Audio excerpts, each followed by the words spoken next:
সাবেক মন্ত্রী সন্ত্রী সাহেবের অবস্থা দেখে বুঝতে পাচ্ছেন, তারা হলো পীর ফকির আর আমরা হলাম পথের ধুলা।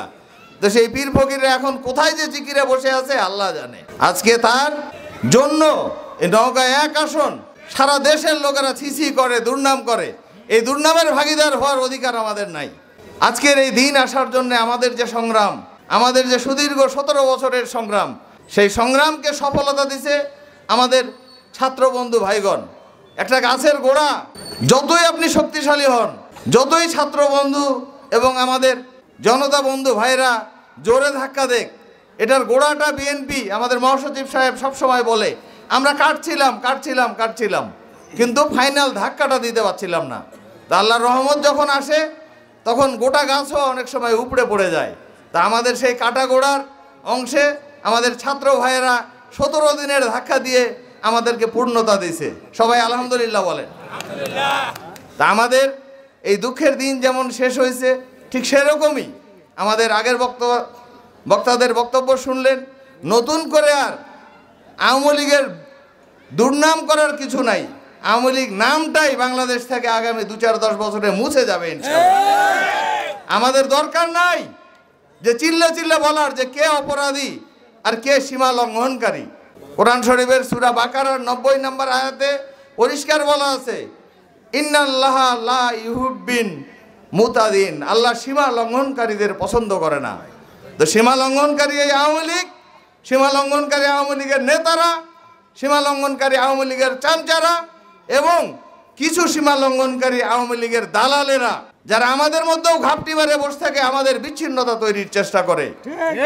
তো আজকে এবং আগামী দিনগুলোতে আমাদের আওয়ামী লীগ তো পালাই গেছে ভাই।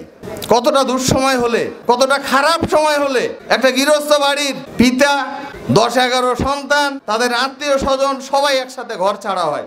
আজকের এই আওয়ামী লীগ, প্রধানমন্ত্রী শেখ হাসিনা যখনই উড়াল দিছে তখন সবার আরো ডানা গজাইছে।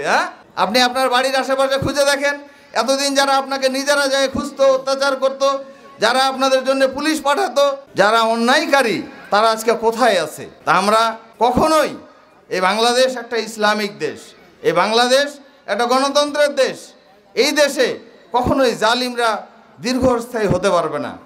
মন্ত্রী সাধন বাবুকে যখন গ্রেপ্তার করছে, নওগাঁ এক, এই দুর্নামের ভাগীদার তার জন্য আমরা কেন হব? কোথায় তাদের সেই বড় বড় কথা? তারা হলো সেবাদানকারী। তো সেবা দিতে আসো এখন। তারা হলো পীর ফকির আর আমরা হলাম পথের ধুলা। তো সেই পীর ফকিররা এখন কোথায় যে জিকিরে বসে আছে আল্লাহ জানে, আর পুলিশ খুঁজতেছে পুলিশ জানে। বিচারের সম্মুখীন হওয়ার চিন্তা তাদের কোনোদিন ছিল বলে মনে হয় না। যে অত্যাচার তারা করছে নিশ্চয়ই তার বিচার হবে।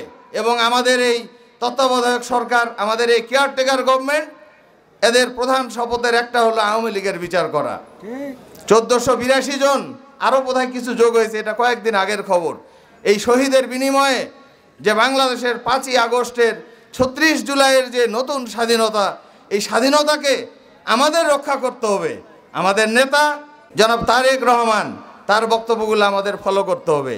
সে কি বলতেছে, তিনি কি বলতেছেন, আমাদের এখন সেই অনুযায়ী চলতে হবে। আমাদের শুধু মানুষের দিকে দেখলে হবে না ভাই, নিজেরাও কিছু করতে হবে। সামনে 2 মাস হোক, 3 মাস হোক, 6 মাস হোক, 9 মাস হোক, যতদিন পরেই হোক, ভোট আসবে এবং ইনশাআল্লাহ বাংলাদেশ জাতীয়তাবাদী দল দেশে সরকার গঠন করবে। আমাকে তার জন্যে আমাদের সবাইকে গ্রামে গঞ্জে বাড়ি বাড়ি গিয়ে ভোট কালেকশন করতে হবে।